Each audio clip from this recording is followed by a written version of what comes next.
அஸ்ஸலாமு அலைக்கும் ரஹ்மத்துல்லாஹி தஆலா வபரகாத்துஹு. இன்றைக்கி ரொம்பவே ஈஸியான, சிம்பிளான, ஹெல்தியான, குழந்தைங்களுக்கு ரொம்பவே யூஸ்ஃபுல்லான, ஞாபக சக்திக்கான இந்த கீரை.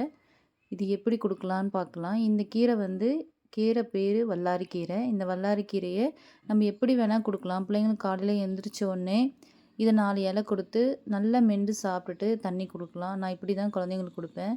இன்றைக்கி இந்த கீரையை அரைச்சிட்டு மாவில் ஊற்றி தோசையாக ஊற்றி கொடுத்துடலாம் அப்படின்னு காலையிலே எடுத்துட்டேன். இன்றைக்கி கீரையை நல்லா அலசிட்டு ஒரு மிக்ஸி ஜாரில் சேர்த்துக்கோங்க. கொஞ்சமாக ஜீரகம், தேவையான அளவு உப்பு சேர்த்து நல்லா ஃபைன் பேஸ்ட்டாக அரைச்சி எடுத்து மாவில் கலந்துக்கலாம். மாவுலையுமே கொஞ்சம் தேவையான அளவு உப்பு சேர்த்துருக்கேன். இது எல்லாத்தையும் நல்லா மிக்ஸ் பண்ணி எடுத்துக்கோங்க. மிக்ஸ் பண்ணி எடுத்துகிட்டு ஒரு 10 மினிட்ஸ் நல்லா ஊறட்டும். அதுக்குள்ளே இதுக்கு நமக்கு கொஞ்சமாக ரொம்ப ஈஸியான சட்னி ஒன்று அரைச்சி எடுத்துக்கலாம்.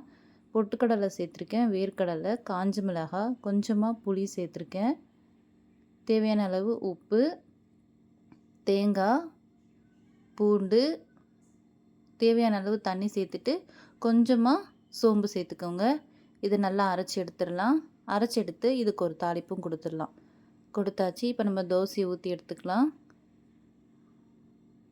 நார்மலாக நம்ம எப்படி தோசை ஊற்றுவோமே அதே மாதிரி தோசையை ஊற்றிட்டு ஒரு 5 மினிட்ஸ் மூடி போட்டு எடுத்துருங்க. மூடி போட்டு எடுத்திங்கன்னா நல்லா வெந்து வந்துடும். பிள்ளைங்களுக்கு கொடுக்கவே ரொம்ப ஈஸியாக இருக்கும். நான் இது மாதிரி தோசையாக ஊற்றி எடுத்துக்கிட்டேன். இதுலேயும் நம்ம இட்லி கூட ஊற்றி எடுத்துக்கலாம். இட்லி ஊற்றினீங்கன்னா நல்லா பஞ்சு மாதிரி வரும். தோசையை ஊற்றி எடுத்து நம்ம சட்னி ஆட் பண்ணி பிள்ளைங்களுக்கு கொடுத்தோன்னா, இது வல்லாரி கீரையில் தான் நம்ம செஞ்சோன்றது பிள்ளைங்களுக்கு தெரியவே தெரியாது. க்ரீன் கலர் தோசை அப்படின்னு சொல்லி கொடுங்க. பிள்ளைங்க ரொம்பவே விருப்பமாக சாப்பிடுவாங்க. நீங்களும் கமெண்ட் பண்ணுங்கள் செஞ்சு பார்த்துட்டு. அஸ்ஸலாமு அலைக்கும்.